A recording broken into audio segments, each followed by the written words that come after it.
Bienvenue sur Africa 24 pour cette nouvelle édition du Morning News. Voici les titres de l'actualité. Sortie de crise au Gabon, les législatives d'avril 2018 représentent un test politique vers une sortie définitive de la crise post-électorale de 2016. La course aux 143 sièges de l'Assemblée nationale est déjà ouverte. En Somalie, la taxe de vente de 5% imposée n'a pas eu l'accueil attendu par le gouvernement. Les commerçants et la population dans son ensemble font savoir leur mécontentement. Et puis en Afrique du Sud, un programme permet aux enfants de 8 à 15 ans d'acquérir des valeurs comme l'amour, la générosité et le respect avec des animaux de compagnie. Une manière de les éloigner de la dangerosité de la rue. Mais tout d'abord, le Gabon est en marche vers une sortie de crise politique avec la nouvelle constitution du 10 janvier 2018. Elle est issue en grande partie des accords du dialogue national d'Agondjé. Les législatives d'avril 2018 marqueront un pas de plus vers une sortie définitive de la crise post-électorale de 2016. Reportage de notre correspondant, Chérif Ousmane Bardonga. Au Gabon, la course aux 143 sièges de l'Assemblée nationale est déjà ouverte. Véritable test politique après le dialogue d'Angondjé, initié par le président Ali Bongo, les législatives d'avril 2018 marqueront un pas vers une sortie définitive de crise post-électorale de 2016. Si une partie de l'opposition entend bafouer cette consultation électorale pour une autre dite démocratique, les législatives ne pourraient être la seule voie de décrispation du paysage politique gabonais. Il y a des actes tels que la prise de mesures en vue de décrisper le paysage politique, de continuer à le décrisper. Ces mesures, c'est par exemple la libération de ceux des prisonniers qui restent à cause des événements du mois d'août 2016. Ça peut être par une mise en liberté provisoire, ça peut être des mesures de grâce présidentielle. Si des décisions judiciaires ont déjà été prononcées, nous voulons que ce dossier, qui est un dossier important, parce qu'il contribue à l'apaisement définitif de la situation, puisse être mené, disons, à un rythme plus soutenu qu'il ne l'est aujourd'hui.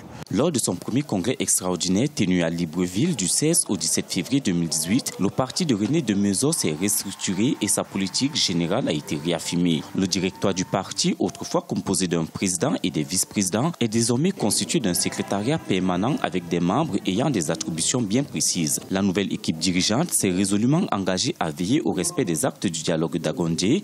Pour elle, la mise sur pied du Centre gabonais des élections qui veillera au bon déroulement des prochains scrutins est impérieuse. Le Centre gabonais des élections est destiné à se substituer à l'ancienne CENAP.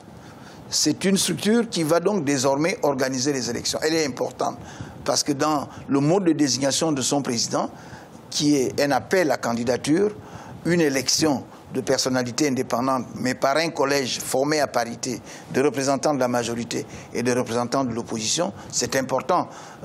Lorsque cette structure sera en place, elle sera une avancée importante dans le sens d'avoir un processus démocratique beaucoup plus transparent, beaucoup plus crédible et donc moins contestable. Face à une opposition morcelée tant par les idées que par les méthodes et les solutions à apporter pour une sortie de crise et une participation aux prochains rendez-vous électoraux, Démocratie Nouvelle se positionne comme un parti progressiste et panafricaniste, respectueux des institutions républicaines. Bien qu'étant une jeune formation politique, le parti compte sur le dynamisme de ses jeunes militants, l'expérience politique de ses cadres pour conquérir le Gabon et relever ses multiples défis politiques.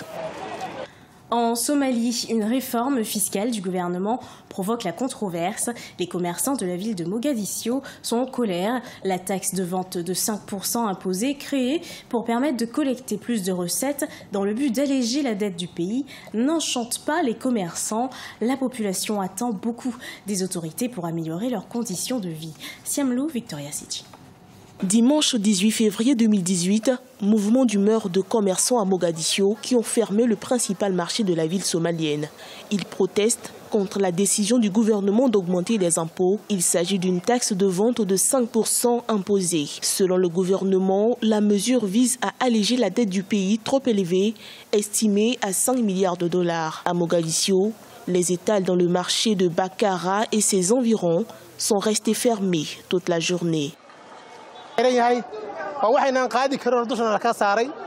Il nous ordonne de payer une taxe exorbitante qui n'est pas appliquée à tous. Nous avons rencontré le ministre des Finances et nos échanges ont été infructueux. Nous sommes très en colère. Cette taxe qu'on nous demande d'honorer ne nous arrange pas vu que nous n'avons pas assez de moyens pour subvenir aux besoins de nos familles. J'ai déjà perdu 5% de mon chiffre d'affaires l'année dernière du fait de ces impôts. Qui m'aidera à les recouvrer?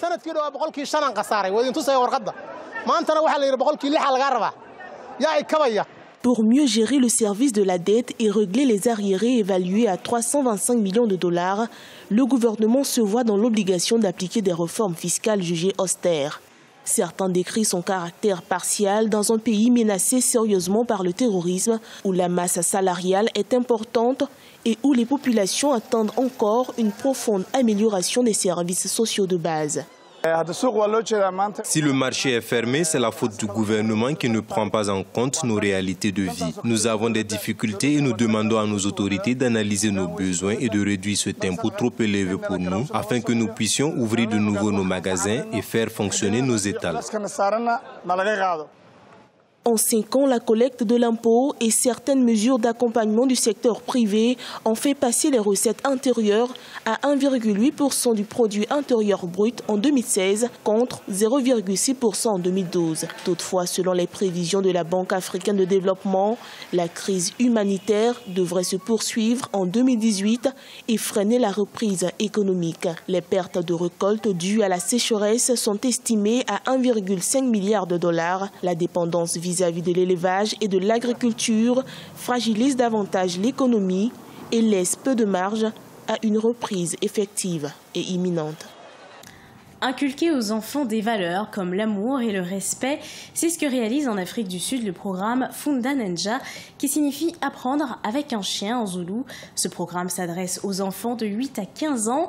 Ils apprennent à prendre soin de leur animal de compagnie, ce qui leur permet de passer moins de temps dans la rue où ils peuvent être exposés à la drogue, à la violence à un âge précoce. Solène Duplessis. En Afrique du Sud, les enfants de la banlieue de Mpofomeni, dans la province du KwaZulu-Natal, sont invités à passer leur après-midi à jouer avec leurs chiens. Ces enfants de 8 à 15 ans participent au programme Funda Ninja, qui signifie apprendre avec un chien en zoulou. L'objectif est de leur apprendre à s'occuper de leur animal de compagnie de façon responsable, avec amour et respect, des valeurs qui ont un impact positif sur la vie de ces enfants. Nous voyons des enfants qui grandissent dans la confiance, l'estime de soi. Ce sont des conditions idéales pour être responsables.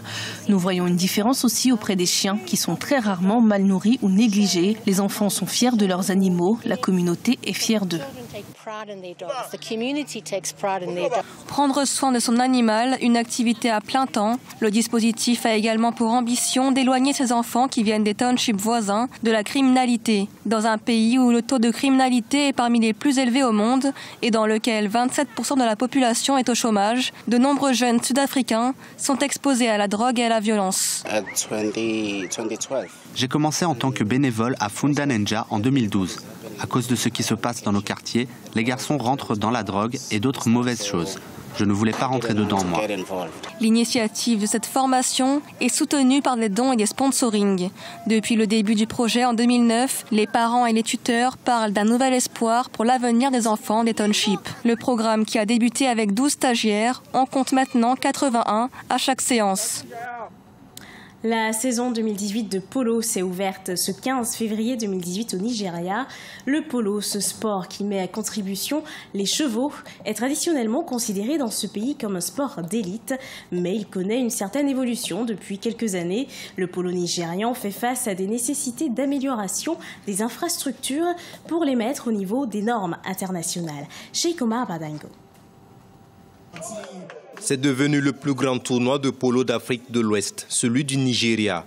Ouverte le 15 février, la saison 2018 qui prend fin le 25 février a réussi à attirer des joueurs d'Argentine, d'Afrique du Sud, d'Espagne, d'Angleterre et d'Égypte.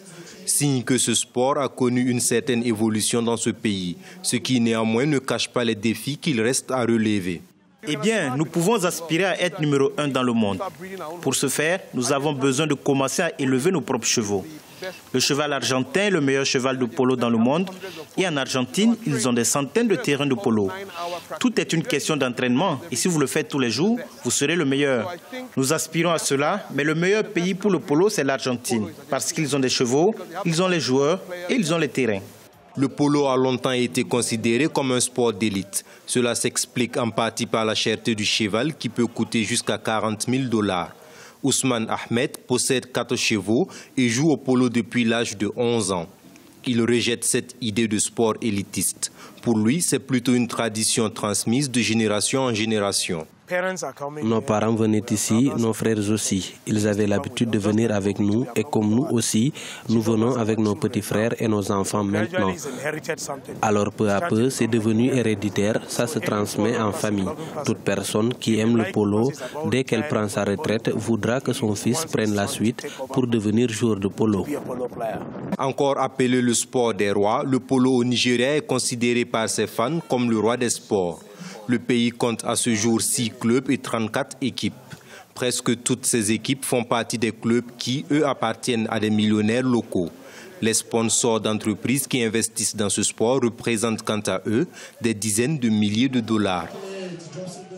Ce journal a été préparé par l'ensemble de la rédaction. Merci de l'avoir suivi. Retrouvez dans un instant une nouvelle édition de l'actualité sur Africa 24.